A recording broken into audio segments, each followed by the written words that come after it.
सर्द हवाओं ने जंगल में ऐसा कहर उठाया था कि हर जीव जंतु कांपने लगा था।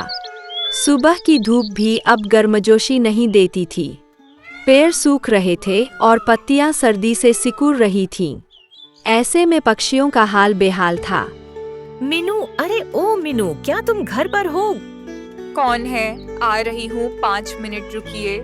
अरे लाडो मासी, आज बहुत सुबह सुबह। कैसी हो? ठीक तो हो ना? ऊपर से ठंड ने तो कमर ही तोड़ दी है।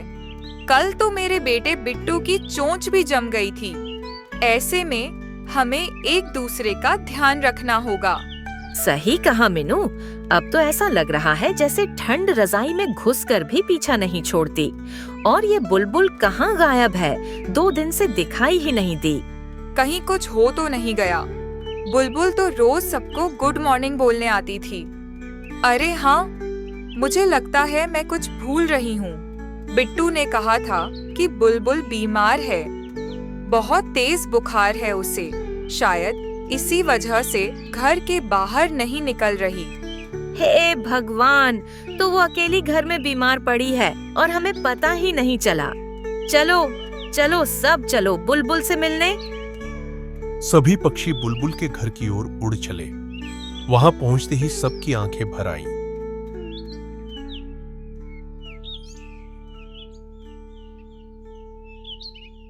मीनू मौसी, तुम सब यहाँ कैसे? बुलबुल, तुम्हारी खबर सुनकर दिल घबरा गया था। कैसी हो अब? अब थोड़ा ठीक हूँ। बिट्टू के पापा डॉक्टर उल्लू चाचा आए थे। उन्होंने कोई जड़ी बूटी दी है जिससे आराम है। अच्छा है, उल्लू चाचा की जड़ी बूटियाँ किसी एलोपैथी से कम नहीं। अब तुम आराम करो, हम सब तुम्हारे साथ हैं। तभी सूचना पंछी आ धमका, हमेशा की तरह हांफता हुआ। सुनो सुनो सुनो, मौसम वैज्ञानिक पंछियों का कहना है कि 2 हफ्तों के अंदर जंगल में बहुत तेज बारिश आने वाली है। और इसी को लेकर राजा जी ने दोपहर 2 बजे सभी पक्षियों को महल में बुलाया है। हे भगवान, ठंड में अब बारिश, ये तो डबल मुसीबत है। हमारा घोंसला तो वैसे ही टेढ़ा मेढ़ा है। अब बारिश में तो पूरा बह जाएगा। मेरा भी घोंसला बहुत कमजोर है। मैं तो बीमार हूँ, कुछ कर भी नहीं सकती। रीमा, घबराओ मत। मेरे पास इसका एक बढ़िया समाधान है जो मैं तुम्हें सही समय पर बताऊंगा। दोपहर होते होते सभी पक्षी राजा जी के महल में एकत्र हो गए। प्रिय नागरिकों, आप सबको बुलाने का कारण ये है कि अगले कुछ दिनों में जबरदस्त बारिश की संभावना है। कृपया सभी पक्षी अपने अपने घोंसलों को मजबूत करें। जो भी सामग्री चाहिए महल के गोदाम से ले सकते हो। और यदि किसी को कोई मदद चाहिए तो मुझसे संपर्क करें। सभी पक्षी राजा जी को प्रणाम कर अपने अपने काम में लग गए। लेकिन भूरा और रीमा चिंतित थे क्योंकि उनके पास घोंसला ही नहीं था। पूरे जी, अब क्या होगा? न तो हमारा घर है न छत, और इस बारिश में तो हम कहीं के नहीं रहेंगे। रीमा, चिंता मत करो। जो मैंने योजना बनाई है वह सबकी सोच से परे है। राजा जी की सभा से लौटकर सारे पंछी अपने अपने काम में लग गए। मीनू मौसी गोबर जुटा रही थी, राणो लकड़ियां काट रही थी और लाडो अपने बच्चों के साथ मिलकर घोंसले की छत ठीक कर रही थी। लेकिन भूरा चुपचाप कुछ और सोच रहा था। सारे अपने अपने घर बना रहे हैं, लेकिन मैं? ना मेरे पास घर ना सामान। लेकिन मुझे तो सिर्फ अपना फायदा चाहिए। अगर मैं दूसरों की मजबूरी का फायदा उठाऊं तो मेरा काम भी बन जाएगा और आराम भी मिलेगा। रीमा, हम सबकी मेहनत देखने जंगल में एक चक्कर लगाता हूं। देखूं तो सही कौन क्या बना रहा है। भूरा पहले कालू के घोंसले के पास गया, फिर मीनू मौसी के, फिर रानो और लाडो के।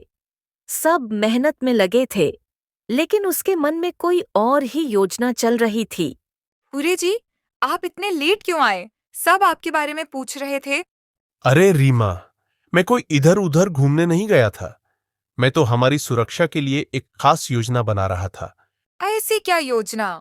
सही वक्त आने दो रीमा, तुम्हें सब बताऊंगा। फिलहाल सो जाओ। अगली सुबह एक और नई मुसीबत लेकर आई। रेडियो पर जंगल बड़ी न्यूज में एक चौंकाने वाली खबर थी। नमस्कार। अभी अभी खबर मिली है कि जो बारिश 2 हफ्तों बाद आने वाली थी वह अब अगले 1-2 दिन में ही शुरू हो जाएगी। सभी जंगलवासी सतर्क रहें। अरे नहीं, मैंने तो अभी कल ही गोबर से छत पर लेप किया है, वो तो भीग जाएगा। मेरी दीवारें भी कच्ची हैं, अब क्या होगा? हम तो गए काम से, भगवान ही मालिक है। भूरे जी, अब बताइए ना, आपकी योजना क्या है? हमारे पास तो घर भी नहीं है। रीमा, आज रात से सब कुछ बदल जाएगा। मैं सबका खेल बदलने वाला हूँ। रात होती है, आसमान में काले बादल छा जाते हैं, बिजली चमक रही है और भूरा अपनी चाल को अंजाम देने निकलता है। अरे भूरा, इतनी तेज बारिश में तुम यहाँ क्या कर रहे हो? अरे मीनू, हमारी मुसीबत आ गई है। घोंसला टूट गया और रीमा को गंभीर चोट लगी है। मैं उसे उठाकर चल भी नहीं सकता। प्लीज हमारी मदद करो। भूरा, तुम यही मेरी बच्ची के साथ रहो, मैं रीमा को लेकर आती हूँ। किसी की मदद करना हमारा फर्ज है। मीनू मीरा को देखने के लिए तेज बारिश में निकल पड़ती है, पर जब वो वहाँ पहुँचती है तो उसे वहाँ रीमा नहीं दिखाई देती। वो डर के वापस भूरा को बताने के लिए अपने घर आती है। तब मम्मी, रीमा आंटी और भूरा अंकल ने हमें बाहर निकाल दिया और अंदर से दरवाज़ा बंद कर लिया। ये तो हद हो गई, इतना बड़ा धोखा। बेटी, अभी गुस्से का वक्त नहीं है, पहले मुझे तुम्हें इस बारिश से बचाना होगा। वो दोनों मिलकर एक बड़ा पेड़ खोजते हैं जो अंदर से खोखला होता है। देखो, ये पेड़ तो बहुत बड़ा है, अंदर जगह भी है। आओ अंदर चलो। यहाँ तो बहुत अंधेरा है मम्मी, डर लग रहा है। डरो मत बेटी, मैं हूं ना। देखो, मैं सूखी लकड़ियों से आग जलाती हूँ। पेड़ के अंदर वो सब सुरक्षित थे, लेकिन बाहर बारिश इतनी तेज हो रही थी कि एक एक कर सबके घोंसले टूटने लगे।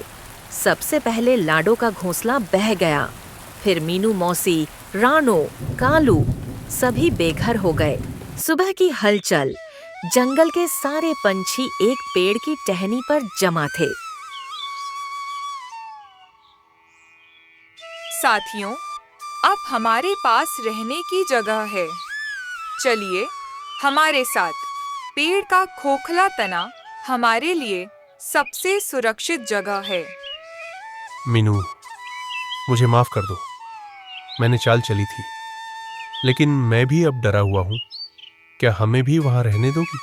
भूरा, तुम्हें गलती का एहसास हो गया, यही सबसे बड़ी बात है।